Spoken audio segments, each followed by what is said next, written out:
సామాన్యుడికి సైతం అర్థమయ్యే విధంగా ఎలాంటి ఇబ్బంది లేకుండా తయారు చేసిందే భూభారతి 2025 చట్టమని డిప్యూటీ సీఎం భట్టి విక్రమార్క అన్నారు.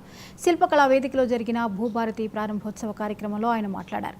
భూమితో పెనవేసుకున్న తెలంగాణ ప్రజల జీవితాలను అల్లకల్లోలం చేస్తూ గత ప్రభుత్వం ధరణి చట్టాన్ని తీసుకొచ్చిందని విమర్శించారు.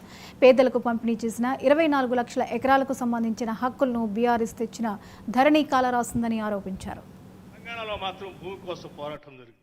దున్నేవాడిదే భూమి అనే నినాదం పెద్ద ఎత్తునొచ్చి ఆనాటి కాంగ్రెస్ ప్రభుత్వం మొట్టమొదటిసారి ఈ రాష్ట్రంలో ఉన్నటువంటి రైతులందరికీ తెలంగాణ టెనెన్సీ యాక్ట్ అని బోరుగల్ రామకృష్ణారావు గారి నాయకత్వంలో మొట్టమొదటిసారి రైతులకి పట్టాలు కల్పించింది ఆనాటి కాంగ్రెస్ ప్రభుత్వం. ఆ తర్వాత అనేక చట్టాలని, రెవెన్యూ చట్టాలను తీసుకొచ్చింది. గొప్ప గొప్ప మహానుభావులు ఏనాడో గొప్ప పుణ్యం చేసుకుంటే తప్ప కోట్లాది మంది ప్రజలకు ఉపయోగపడేటువంటి మమేకమై భూమికి వాళ్ళకి విడదటువంటి భావోద్రేకంతో కూడినటువంటి సంబంధించినటువంటి భూ సమస్యకు సంబంధించి ఒక చట్టాన్ని చేసేటువంటి ఒక సరళమైన చట్టం చేసేటువంటి అదృష్టం రావటం నిజంగా మనందరి అదృష్టం.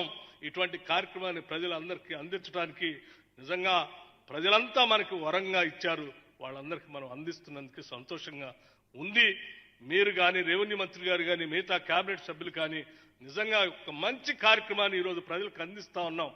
ఇది చాలా గొప్ప కార్యక్రమం, చాలా తృప్తిగా ఉన్నటువంటి కార్యక్రమం. ప్రజల కోసం మేము ఇచ్చిన మాట ప్రకారం నిలబడి ప్రజల కోసం చేసేటువంటి ఒక గొప్ప కార్యక్రమం భూభారతి చట్టం అని చెప్పి ఈ సందర్భంగా మీ అందరికీ మనం ఇవి ఇప్పటివరకు అప్డేట్స్. మరిన్ని అప్డేట్స్తో మళ్ళీ కలుద్దాం. Keep watching 99 TV.